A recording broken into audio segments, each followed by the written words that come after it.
Welcome to the very first episode of the Table 2 Ticket, a podcast for, by, and about Table 2 carriers of the USPS. My name is Adam Crosby. I'm going to be your host. Before we hop into it, let's get the legal shit out of the way. We are an opinion podcast. Anything stated on this podcast is an opinion and it belongs to the author. It does not necessarily represent the official views of the NALC, the USPS, or any other entity discussed. A little bit about me. My name is Adam Crosby, as I said. I'm a member of the NALC Branch 210 in upstate New York. I was hired in 2016 as a city carrier. I'm a third-generation postal employee and a second-generation city carrier. My dad carried mail for 25, 30 years, something like that. I was a steward for a little while, and I was a scab for a little while. Let's talk about what this podcast specifically is going to be. This specific episode is going to be fairly short because it's just going to be laying the groundwork for a lot of other things. We will try and keep most of these podcasts fairly short. So this podcast, first and foremost, if you can't tell by the title, we are going to be forming a ticket of Table 2 carriers or people who have Table 2 carriers as their priority, right? It's becoming incredibly clear that no one is coming to save us. No one is coming to make us a priority, despite the fact that we are now the majority of carriers. So we're going to do that ourselves. Another purpose to this podcast is going to be to educate, right? We're not going to educate like all the other podcasts out there. There's lots of them. Specifically, if you want to go listen to readings, go listen to Alan Gigax at Classes of Mail. If you want arbitration or grievance help, you can go listen to From My 8 Arbitration with Corey Walton. There's so many options out there. I'll get into a bunch of those in the future, but that's not going to be the kind of education we're going to be doing. We are going to be specifically educating Table 1 and Table 2 carriers on the differences between Table 1 and Table 2, and how it came to be and the ramifications of it. We're going to talk about the State of the Union, including the current mindset. In my humble opinion, the current NALC is no longer a union, especially when you have two tables, right? Two-tiered pay scale is anti-union, so we're no longer a union. But it's really the mindset. We've had this mindset going back since before the DOS award, that our job is actually to help the post office instead of helping and representing the carriers. So that's the mindset that we're in, and we'll get into that more later. Again, we're going to remind and educate carriers that Table 2 carriers are the majority. We have control, or we have the ability to control how contracts go, how our local branches are run, everything, because we're the majority. We just have to use that power. Another part of this podcast is we're going to review others, including other podcasts. There's a lot of that, like I mentioned, there's a lot of them out there.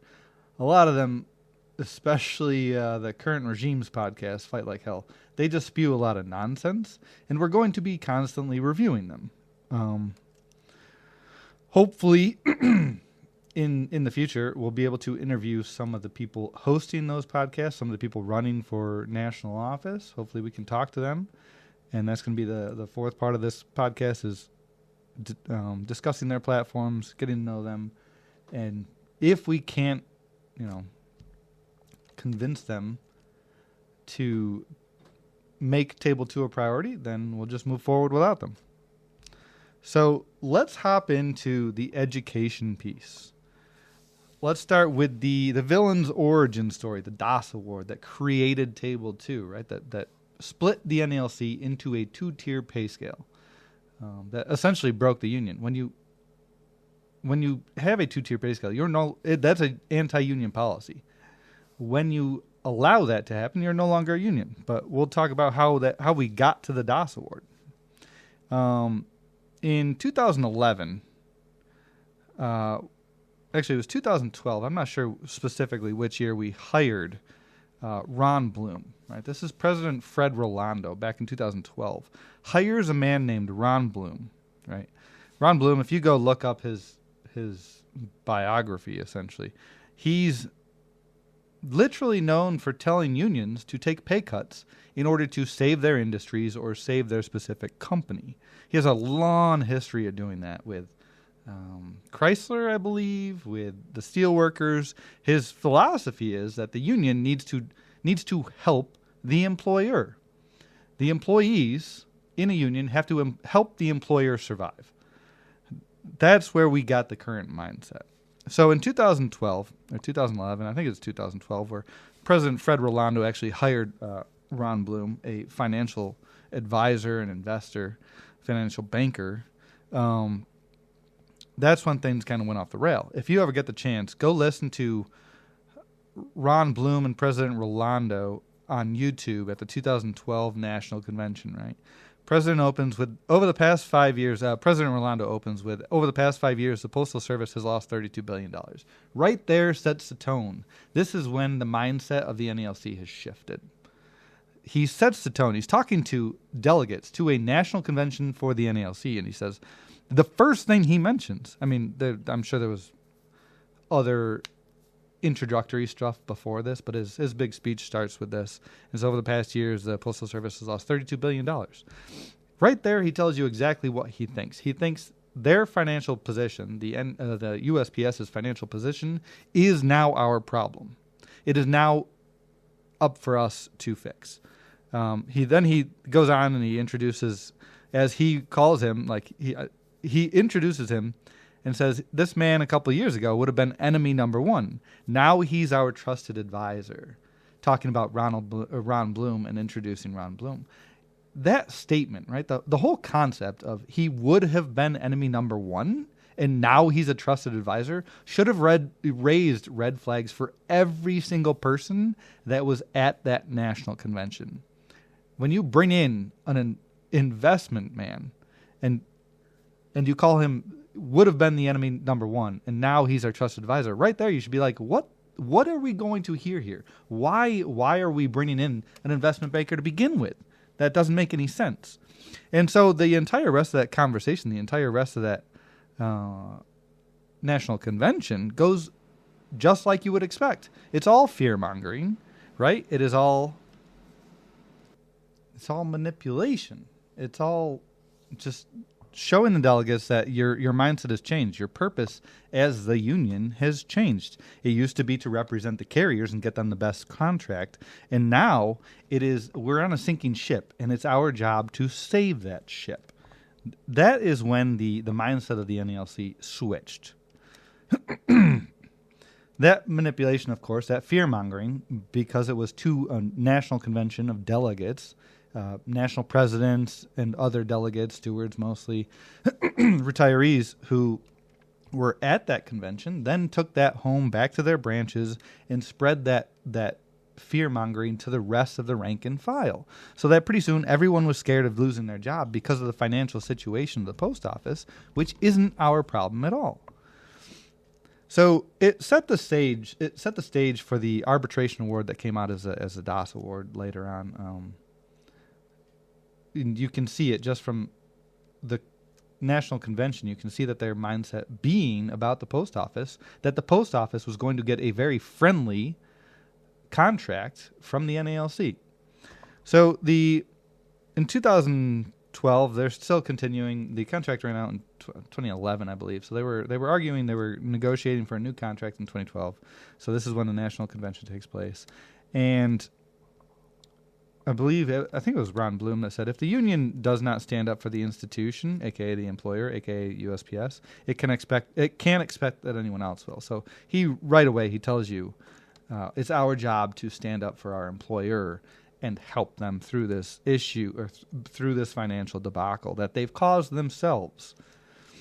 So when we move to the arbitration process, President Rolando, you can go out and you can read his submissions to the arbitration panel. He didn't agree to anything because obviously he knew it was going to be a terrible contract. And so had he agreed to it, had he shown the membership what he agreed to, they would have just kicked him out, right? They would have voted him out the next time. So he took it to arbitration so that it would be binding, so that he could have someone to blame. And if you go read his submissions to the arbitration panel, to the DAS arbitration panel, there's a couple different quotes where he tells you exactly what he's trying to get, and it's not good if you're an NALC president. One of his quotes is, "We owe our fair share of contributions to savings." Now, I don't know if anyone understands that. It's fairly simple, but in layman's terms, if a union, the only way a union who's fully labor, our costs only include our benefits and our wages. The only way we can contribute to savings for the employer is to cut those wages and those benefits. So when he says we owe our fair share of contributions to savings, he's telling the post office, he's telling the DAS panel that we owe the post office pay cuts or benefit cuts. That's not good. If you're a leader of a union, you should never walk into negotiations saying, hey, we owe the employer pay cuts. Guess what? You're going to get them. So he also talks about the two-tier pay scale. He basically says that, they're opposed, the NALC is opposed to a two-tier pay scale, wink, wink. But if you have to make a two-tier pay scale, at least make it not a true two-tier pay scale, right? Let us top out at the same. And so what would you expect walking into arbitration arguing that? And, well, the results are not surprising, right?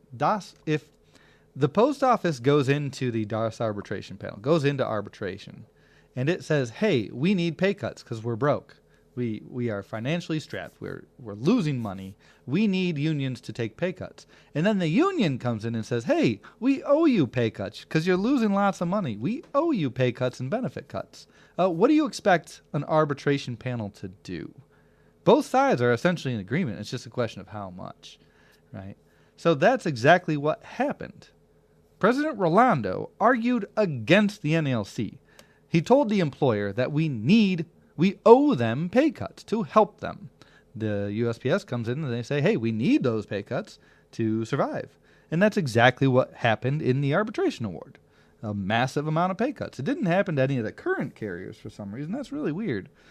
Table 1 lost out on, I think, a year's worth of raises, and that's it. Despite the fact, right, that they're the ones whose wages and career earnings have somehow bankrupted the post office, but they offered up nothing. Strange. They said, hey, these guys on table 1, most of them were not around in the 1970s. That would make a 40-year career in the 2013-ish, 43-year career. There weren't a lot of carriers that had been in the strike in 1970. So they'd never really had to fight for these the wage and benefits package of Table 1. They just kind of walked into them. That was the career. They never had to go on strike. They never had to fight for them. And it came up one time that they had to fight for these benefits for the next generation. Instead, they said, we're just going to offer them up on a frickin' platter. We'll get to keep ours, and they can struggle the rest of their careers, and the post office will benefit. So you can't imagine how detrimental that is to a union. When you create a two-tier pay scale, you're essentially breaking the union, because a union's job is to represent everyone fairly and essentially equitably. They're not doing that anymore. But that's how the two-tiered pay scale came about, the DAS award. After the DAS award came out, President Rolando then put out a pamphlet, and he called it a win-win. I don't know if anyone on Table 2 would agree with that. I don't believe many of them would ever consider that a win. Anywho, specifically what the DAS award did. There were other factors, of course. There were other unions who agreed to pay cuts and whatnot. But when your own president goes into negotiations saying we owe you pay cuts, that's never a good stance to take as a representative of 200,000 city carriers. So specifically the DAS award, what it did was it dropped starting pay to $12,000 or $6 an hour if you're a regular, right? It fired all the TEs and told them they can reapply as CCAs and come back on table 2. Terrible. At $12,000 less. Not only $12,000 less, but the entire pay scale fell. Right? So we've got the math. If anyone wants to look at it, we do have a Facebook page, the Table 2 Ticket. It's a Facebook group. On there, you'll find the breakdown of every year for the first 11 years of your career as a 2013 carrier versus a 2008 or 9 carrier if you want. You can look at those statistics. It's not just that they cut pay $12,000 at the start of your career. It's that the first year you're out $12,000, and then the next year you're out $10,000, and then the third year you're out $9,000, and then the fourth year you're out $8,000. And that's if you're a regular right off the bat, right? Then it also created a CCA at even further down, at even a bigger loss in career earnings. So it also, at the same time, Congress decided to increase FERS from 0.8,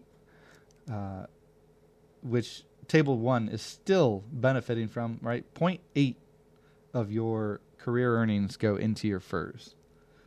It's the federal employee retirement system. In 2013, Congress decided they're going to bump it up to 3.1. And then in 2014, they decided we're going to raise it again to 4.4 because there's not enough money in there for some reason. I was just reading an article. I think there's $1 trillion in there, but whatever. Yeah, somehow it needs more money from those of us who just took a massive career cut. Somehow we have to put in more. Well, obviously that makes sense. We have to put in more because we don't make as much. So, whatever. That is the creation Congress. So the NALC and the DAS award, they create a 2-tier pay scale, but it's not a true 2-tier pay scale, blah, blah, blah. It is because of the FERS contributions. If you look at the, we both top out at the same amount of pay. Unfortunately, at the top, if a Table 2 carrier gets to the top, that FERS contribution of 4.4, the extra 3.6%, is like $3,000 more that we are paying as Table 2 carriers at top pay. It also, so that's what creates it is a true 2-tier pay scale. It also got rid of full COLAs. Now we have what a lot of people are calling diet COLAs for Table 2. So that's created an even bigger issue. So those early effects are really, really bad, right? If you look at the statistics, it's over the first 11 years of your career. If you compare someone, I think, hired in 2008 compared to someone hired in 2013, you're going to miss out on $127,000 just over the first 11 years of your career. 2013 versus 2009, you're going to miss out on $131,000 over the first 11 years of your career. That's not counting, that's if you're a regular. That's not counting any time spent as a CCA. For every year you spent as a CCA, it's another $19,000. So I had 3 years as a CCA, and I'm about 7 years as a regular, right? So it's, 60, I'm probably already out compared to someone hired in 2009, probably already out, $140,000, and I'm not to the 11-year mark. So it's going to continue for a while here. The problem is the long-term effects of this, because this generation is, no offense, younger people, we are kind of short-sighted, right? Thanks to social media, our attention span and our forward thinking is not as great as it used to be. So $131,000 over the first 11 years of your career is really, really terrible, right? It makes you have to struggle just to survive. But the real repercussions are going to be when we go to retire and we don't have any money in our TSPs, right? They created a 3-tiered, a 3-legged approach to retirement. 1, your Social Security, 2, your pension, and 3 is your TSP. Now, when you miss out on $131,000 over the first 11 years of your career, that's a lot of money that you could have invested into your TSP that you didn't. And then, most likely, you're going to probably serve in the post office for at least 30 years.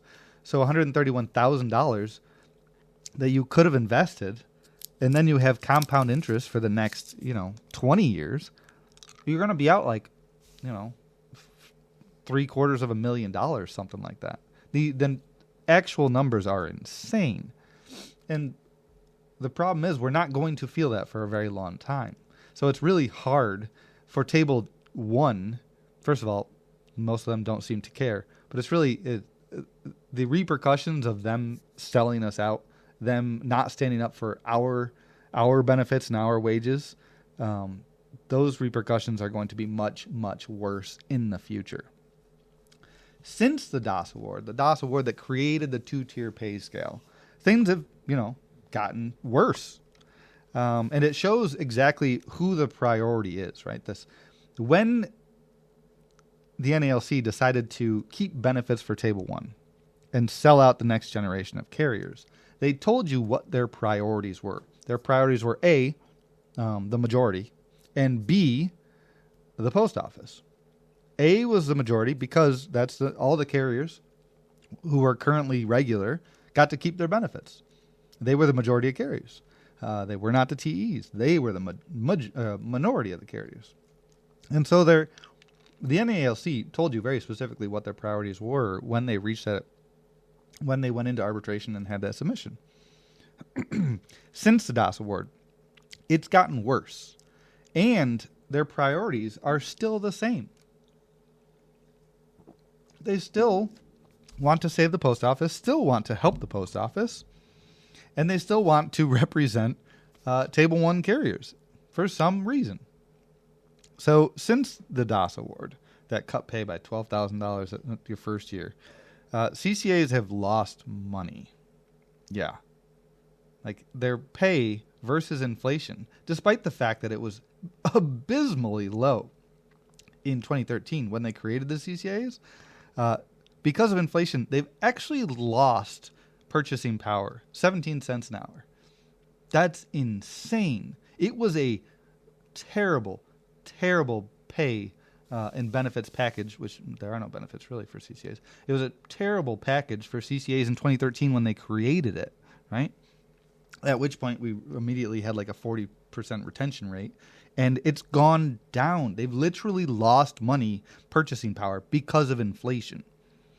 Starting pay for regulars has gone up $17,000, while top pay, aka the pay for all of Table 1, right, has gone up $25,000. Somehow, mostly because of the cost of living adjustments and the high inflation, so that made those cost of living adjustments very big. Table 1 and top pay has gone up $8,000 more, $4 an hour, $8,000 more than the pay for the struggling people at the bottom of the pay scale. One of the DAS, what he said, I think it was Arbitrator DAS who said it, basically that he had to create the partial or proportional COLA system to stop a consolidation of the pay scale, right? Which doesn't make any sense. If one goes up by $1,000 and if the bottom goes up by 1,000 and top goes up by 1,000, you both get the same COLA. There is no consolidation of that pay scale. But instead, what he actually did by creating the proportional COLAs, he's expanded that pay scale. Now you have the people at the bottom making less and the people at the top making even more, right? The rich get richer and the poor get poorer. That's baffling to me when it's the people at the bottom of the pay scale who are struggling the most and should be a priority. And somehow we are still in the mindset that we need to represent the people at the top of the pay scale. Baffling. And they'll always use the excuse, and it's the only thing the NALC is good for anymore, is coming up with excuses. They will always use the excuse, well, you'll get there at some point. No, the majority of us will not get there. That's what a 40% retention rate is, right? The majority of us will not receive top pay. Anywho, what this two-tier pay scale does is it creates factions within the union. Like I said, it breaks the union.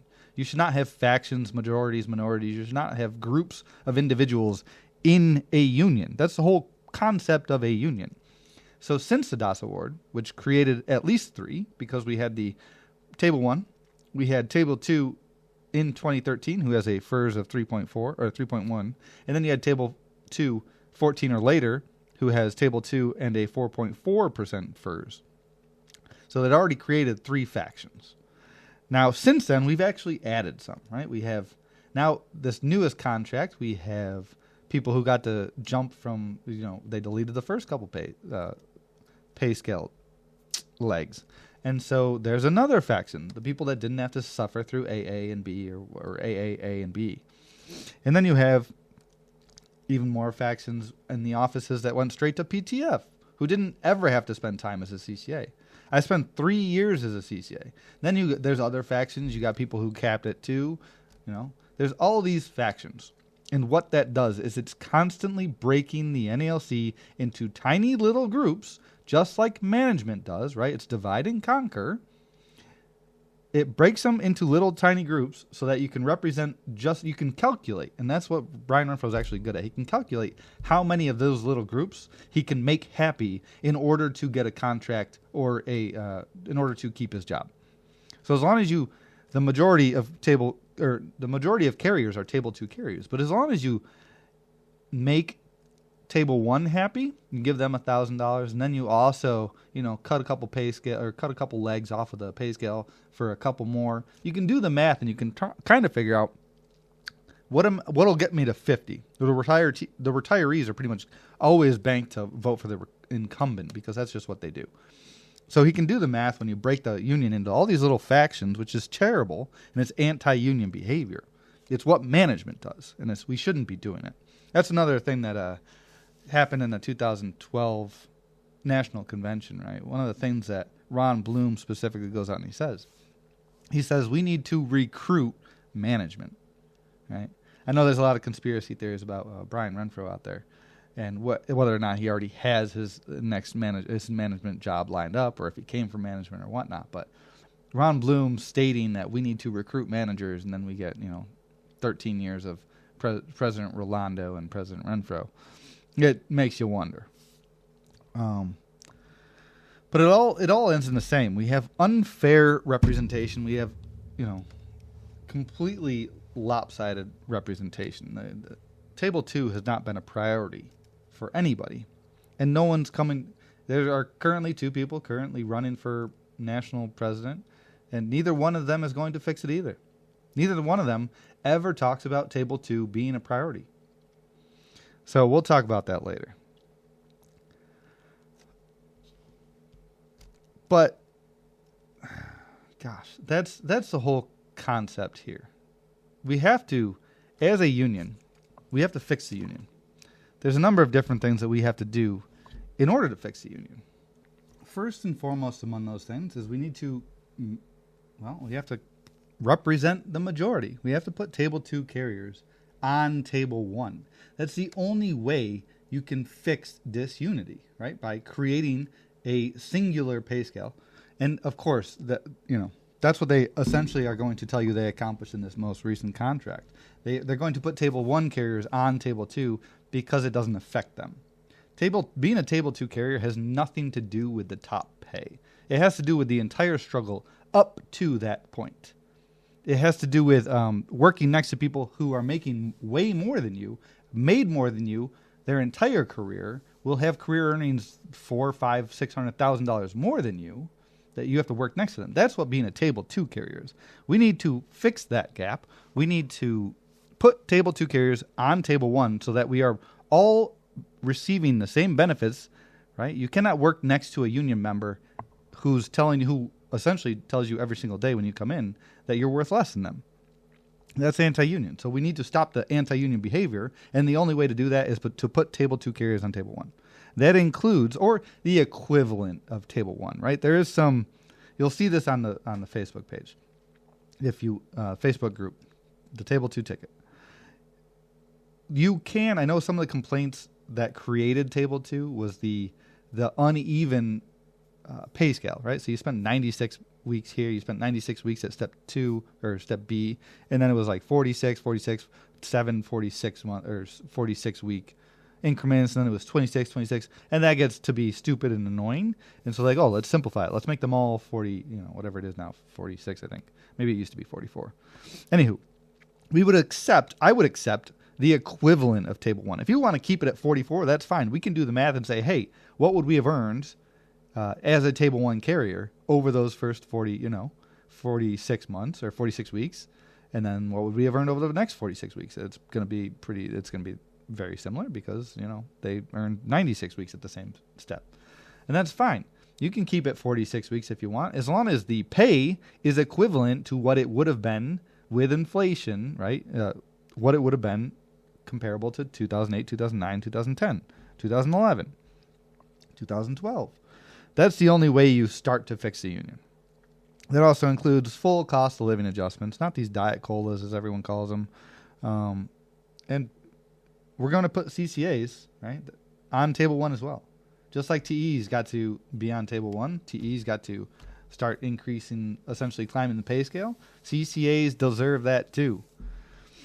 So that's really the only priority for this ticket. Right? And this ticket is not formed. I may be running for national president. I expect to run for national president since it's my podcast and no one else is doing that. And there's going to be a lot of, other people that we try and recruit for that ticket. But that is our priority, the priority for this ticket, and it will stay our priority. Once we're in office, guess what? We're going to make a priority of fixing the union by creating a single pay scale. Not Table 2 like they currently did, right? They're hiding. They spent a lot of time. They've been trying to do it since 2013. Put Table 1 carriers on Table 2, so they can get rid of that black eye. That's a massive black eye for any union when you agree to, and they have. That's the biggest issue. The DOS award, you can try and make an excuse that it was a DOS arbitration panel. It wasn't their fault, and the NALC will consistently tell you they could not fix it. It was an arbitration panel. It wasn't our fault, blah, blah, blah. But since that, right, we've had 3 more contracts, and every single one of those contracts keeps Table 2. Every single one of those contracts gets voted on. 2 of them got passed. Now you're negotiating on a pay scale, on a 2-tier pay scale. Now it's your union's policy to have anti-union policies that you negotiate on. You shouldn't. You should never allow an anti-union policy to be part of your platform. That's what they do now, and it's passed. So now not only did it happen, but now it's endorsed by our union. That's terrible. So that is our priority on this ticket. There will be other priorities, right? Other things that we got to fix within the union, but those will all be secondary. Our one priority is representing the majority of carriers, and that majority is on Table 2. There are a few other things that we're going to try and do to fix the union, right? I know James Henry likes to say that it's not the system that's broken, it's the application. No, the system is actually broken, right? We needed I know the NALC loves to tell all of their rank and file members, we're the most democratic union out there. If that's true, that's really pathetic because we are in no way a democratic union, right? We are a democratic republic, just like the United States. You'll see, I know it was brother, his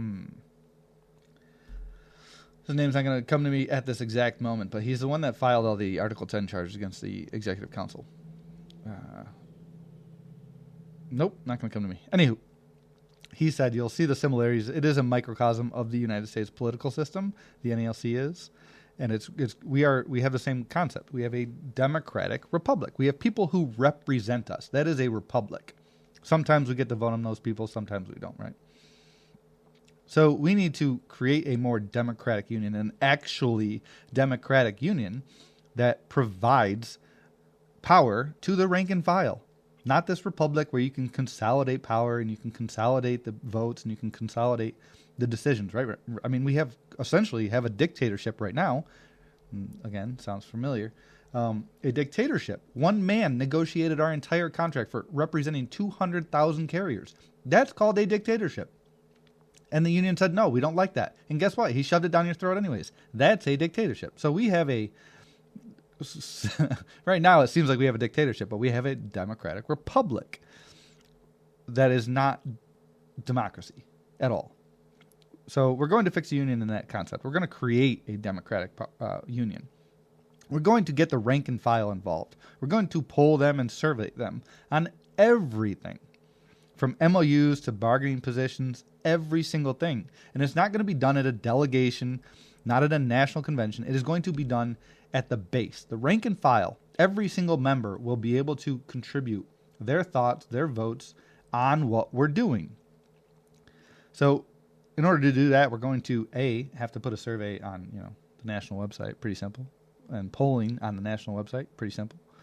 We're going to be pushing for democratic reform at the local levels, right? The polls and the surveys should also be done at the local branch levels, not on just national issues, but on local issues. I'm telling you, we have in Branch 210, I think there were, at our last meeting, I think there were 18 people that showed up who were not officers. We have 1,800 members. That's 1% of people that actually participate. And they always say, at this exact meeting, they actually said we have the highest participation rate, blah, blah, blah. Participation is not paying your dues. That's what the union thinks because they're a business union. They think that paying your dues is participation. We have zero participation. We have a 1% participation of members, of rank and file members who actually show up to meetings. And most of them are actually stewards getting paid to be there. So we have probably closer to 0%. That's really bad. So we're going to make it more democratic, and we're going to involve the rank and file at the local levels. We're going to stop the gatekeeping, the disenfranchisement, right? We're going to create accessibility for the rank and file and transparency. Now, there's if you ever listen to Alan Gigax in Classes of Mail, the struggles of a local branch and trying to create change when they've done things a certain way and there's certain people in positions of power, it's very difficult. The union is built that way for a reason, right? It's to insulate the people in power. It is to protect the people in power. It is to stop the rank and file from throwing tantrums, from actually getting what they deserve. It's built that way for a reason, and that all needs to go. Every single piece of it needs to go. We're going to activate the rank and file also in the public. All right, we're going to be out there. We're going to be holding rallies. If you ever listen to BFN, same idea. We're going to activate them in the public eye. We're also going to activate them politically. There's a lot of narcissism in the NALC. A lot of people think, a lot of branch presidents, the NALC president thinks that they hold power because they have these connections with politicians, and it's all about them. We're going to activate the rank and file, right? When you have 2,000 constituents in a district of someone who's voting against a union-friendly or a postal-friendly bill, we're going to get those rank and file members to call, right? That's how we're going to activate the rank and file. We're not just going to say, hey, give us your money, right? The letter carrier political fund, give us your money, and we have those connections because we're really what's important in the union. That's not going to happen. We're going to activate the rank and file to talk to these members of Congress and get things that we need done. We're going to put pressure on them from their base, from their constituency, because we're in every freaking part of the country. So that is our, fixing the union on the democracy side, or on the structural. There's a ton of structural issues, but that's part of how we're going to fix it. We're also, one of the ideas, again, the singular priority for this ticket is going to be putting Table 2 carriers on Table 1. That's our priority. Everything else is secondary. Everything else is, we can multitask. So these are wish lists. A lot of these are wish list things, but we still need them to fix the union. But you cannot attack these things that are problems for the union until you're a union again. And you're not a union again until you're all on the same pay scale. These things are wish lists. This next one is very wish listy, right? I don't know if anyone listened to Badmouth Morris out there. He was struggling financially, as most people on Table 2 are, but he was struggling financially. And someone started GoFundMe, and it helped him immensely. I think it was only a couple grand, like $3,000, something like that. But it got him, as far as I can tell, it got him on his feet, and it helped him immensely. Now, we have 200,000 carriers. Imagine if $1 of your dues every pay period, so 200,000 is twice a month, so it's $400,000 a month, we had to go help carriers. right? Imagine if Badmouth Morris, instead of getting $3,000 from a GoFundMe, we had a struggling carriers fund. $1 of your dues went to this fund, and we handed out, $10, $20, $50,000 for struggling city carriers, especially Table 2. Because if you're struggling at Table 1, imagine how much more Table 2 will be struggling. So imagine this fund just going out there and picking people. Maybe it's a lottery system. Maybe you have to sign up for it. I don't know. But we find struggling carriers and we hand them boatloads of cash. Imagine Badmouth Morris with, instead of $3,000, we gave him 20, right? Imagine what a life-changing amount, right? And that's nothing. It's $1 a pay period. That's nothing to us. That's nothing to most people. But $20,000 in his pocket would make a massive difference, and it would improve not only his life, but the lives of other carriers around him. So that's what the idea for the Struggling Carriers Fund would be. That's a big wish list, right?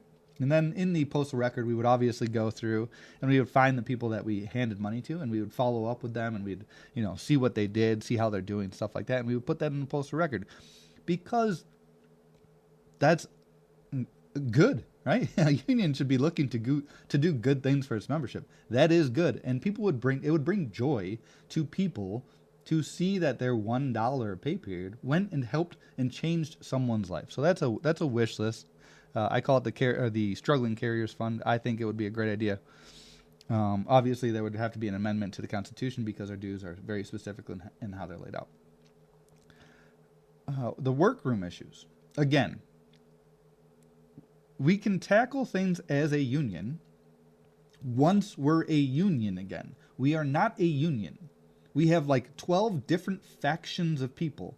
Table 1, Table 2, Table 2 with 3.1, Table 2 with 4.4, right? People who never spent time as a CCA, people who spent 3 years, people who got capped at 2 years as a CCA. There's all of these different factions. We're not a union anymore. We're not even on the same pay scale anymore. So once we are a union again, when we're all on Table 1, then we can attack the workroom issues. Contract violations, grievances are currently handled with kids' gloves, right? We spend a lot of time building up evidence. They violate the contract 10 times, and you file a grievance. 10 more, 25, 30, 50 more times, depending on your local. 50 times, and then they go to escalated remedies. 50 more times, and they go to 2x. 50 more times, and they go to 3x, or 2.5, 2.1, who the heck knows. But that evidence, it needs to be quickened, right? We need to make them actually pay. And that's one of the issues with the NALC. The purpose of the grievance is to stop them from doing it. The union, because it's a business, has put a value on your time. It's put every time you have to work overtime, it's put a value on that. And it's like, oh, you've been made whole because we paid you 2x. No, I'm not whole, right? I didn't miss my kid's first steps or my dinner date or my anniversary or a wedding for my friend. I didn't miss that, and simply all you had to do was pay me 2x. I'm not whole. And the union needs to get that, right? The purpose is to stop it from happening, and that needs to be more painful for the USPS. Because as of right now, they just keep doing it. I know, again, so James Henry from CLC, he says that it is not the structure or the system, it's the application. I completely disagree. The system, right? And you keep hearing about all the backlog cases. There's 30,000 backlogged dispute resolution cases out there. That system has never stopped them. How many years, how many decades, right, have we had Article 8 violations? It has never stopped them. They're still doing it. So the system, the structure of our process needs to change. Period.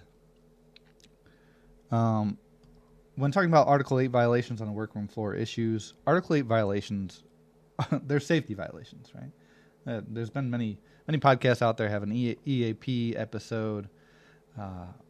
They talk about mental health and suicide prevention and all that thing. Article 8 is a safety violation. Every time that you come into work and you don't know what your job is going to be, whether you're going to be working 8 hours, whether you're going to be working 5 hours as a CCA or whether you're going to be working 12 hours, that is a mental catastrophe, right? It drains you. It destroys your mental well-being. That's a health and safety violation. So every Article 8 should be getting tied to that, right? Corey Walton often talks about the effects of forced overtime and workroom mentality as the reason that people call in. Of course it is, right? When you don't know what you're showing up to, if you're showing up to a shit show because management just decided not to properly staff the place, that's going to destroy you mentally. And it does, and that's why people call in. It's a safety and health concern. We need to tie those two together. The workroom issues, we also have to educate the rank and file, right? We have to allow them to stand up for themselves, but we also have to give them the tools to do it, and we have to have their back when they choose to do it. We need to let them know what the rules are, how to follow the rules, but then we have to support them every step of the way. Now, the way the structure of the NALC is currently set up, power and your local branches, they're consolidated. You may never see, I know our office almost never sees our branch leaders, right? We don't have a steward. So the branch is not backing up the rank and file or anyone in our office at all. So as a union, we need to do that. First, we need to educate the carriers, the rank and file people who do the work every single day, and then we need to back them up. We need an all-career workforce, right? Some of these CCAs it's again a mental safety issue. These CCAs are just beat. They are harassed, right? One of the reasons I became a steward when I was a steward was, actually this was way before I became a steward, but it showed me, and it should have been a hint back then of what our union is. I had a supervisor when I was a CCA. I had a supervisor who thought we were on call. Lots of these supervisors still think CCAs are on call, or they just don't care and they like to pretend you are. I had a supervisor show up at my house at 7 o'clock in the morning, pounding on the door, right? And at the time I had a roommate, so I had to answer it because it was going to wake them up. And at the time I had no notion that who would be at that door as a supervisor for the post office telling me I need to come in today.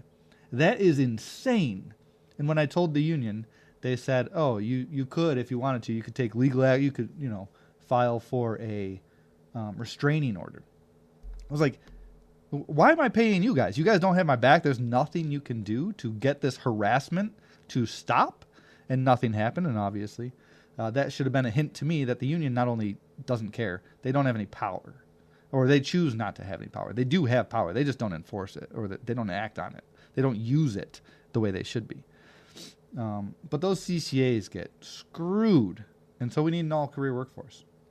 There's offices out there hiring straight to PTF. The entire system needs to be like that. So safety for carriers, again, workroom floor issues. Safety is so diverse in how you look at it. Article 8 violations, I consider them safety violations. We need to, the bills in Congress that are trying to protect our letter carriers, those are fine, whatever. But it needs to be more of a priority. And we need to activate the rank and file in those areas to enforce those things. So one of the other topics we want to fix, I'm going to tell you over and over again, it is not our job to fix the post office. That is not my mindset. It never should be the NALC's mindset to save the post office. The post office has been trying to commit suicide for years, decades. They keep putting people in positions of power that have conflicts of interest, massive conflicts of interest. And they use it as a piggy bank. They use it to enrich themselves. None of them are actually trying to save the post office. And that's really bad. But when they choose not to save the post office, it is no longer our responsibility to help them. And yet we are still doing that. The current regime loves doing that. A lot of the other people running for national office right now, they also think it's really important to help the post office. At no point is that our job.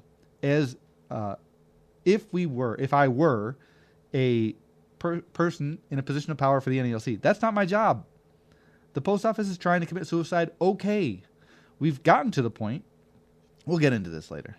This is when we talk about the current regime. We'll talk about all the damage that they've done,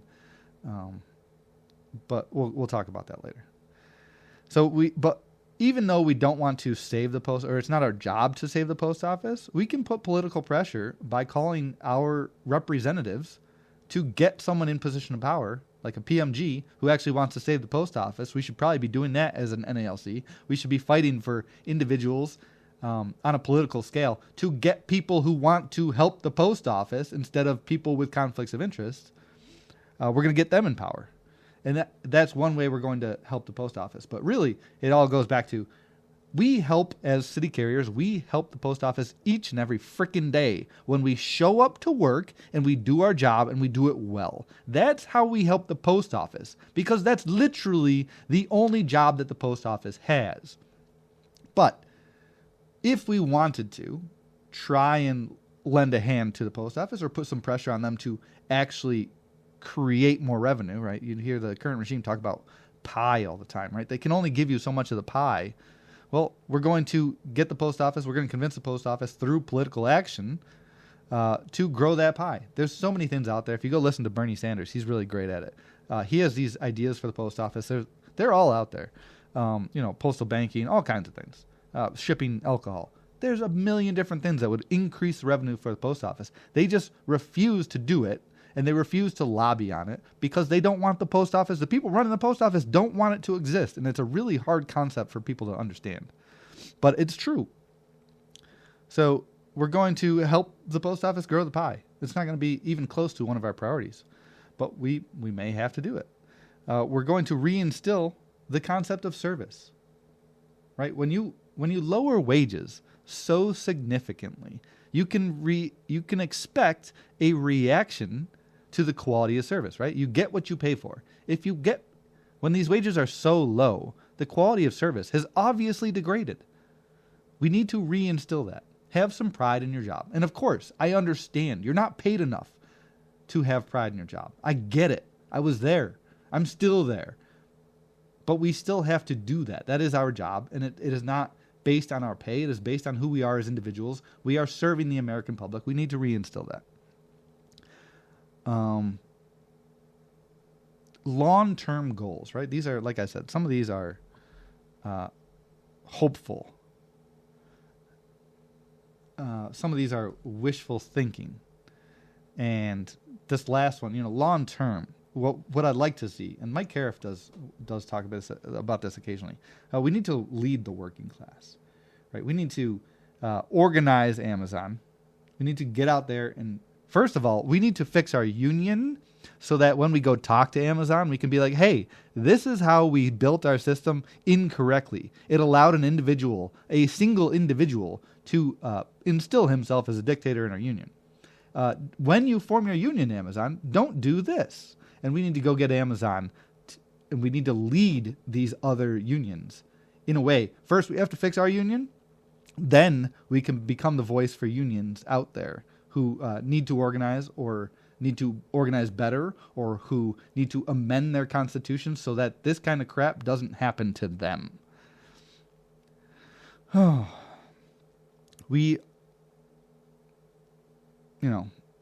Again, the LCPF, there's a lot of things I disagree with it, but we need to support politicians that support the working class, right?